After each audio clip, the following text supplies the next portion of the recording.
Okay, I'm going to rewrite this because that e to the x plus 5 looks a little bit tough for me right now. So what are you going to get? Well, I'm going to write two of the factors, right? The first factor, I notice there's a square there, and I don't want to do like multiple use the product rule. So what I'm going to do is just, I'm going to multiply that out, but I'm still going to use the product rule.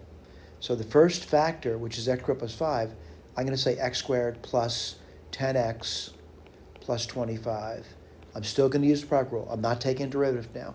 Now I'm looking at this e to the x plus 5, and that also causes some problems with taking a derivative. So I'm going to say it's e to the x times e to the 5. All right? Now I'm going to come back over here and rewrite it again a little differently. All right, it's e to the 5, x squared plus 10x plus 25 times e to the x. I'm going to use the product rule now. Again, the understanding is this is my first function, that's my second function. So let's put this down. So f prime, I'm using the product rule. I'm going to say the first function, e to the 5,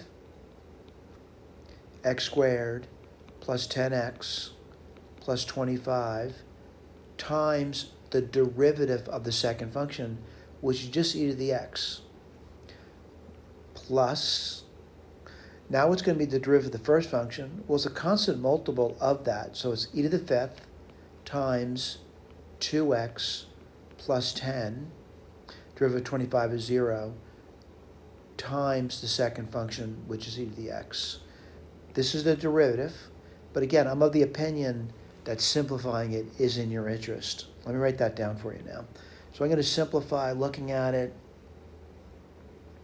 And let's take a look at that. I would factor out e to the x and e to the 5, like right away. And I'll put that down. And you'd be left with something. You're left with polynomial now. So you're left with x squared plus 10x plus 25 plus 2x plus 10. I'm going to continue to rewrite it. You know, e to the 5th times e to the x is e to the x plus 5. And then this polynomial is x squared. Let's see, 12x. 25 and 10 is 35.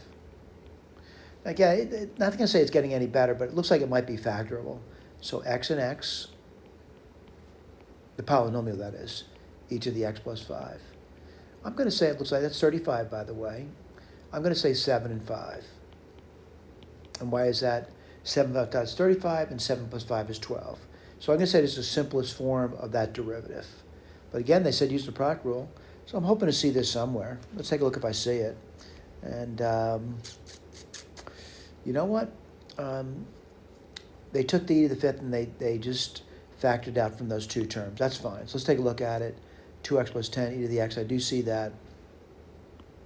And I see this over here. Do I see the simple form of it? Which is really, kind of my goal to write down a derivative, write the simple form of it. And I do. And I would say, although you use the product rule, I still would get a simple form of it down. Thank you.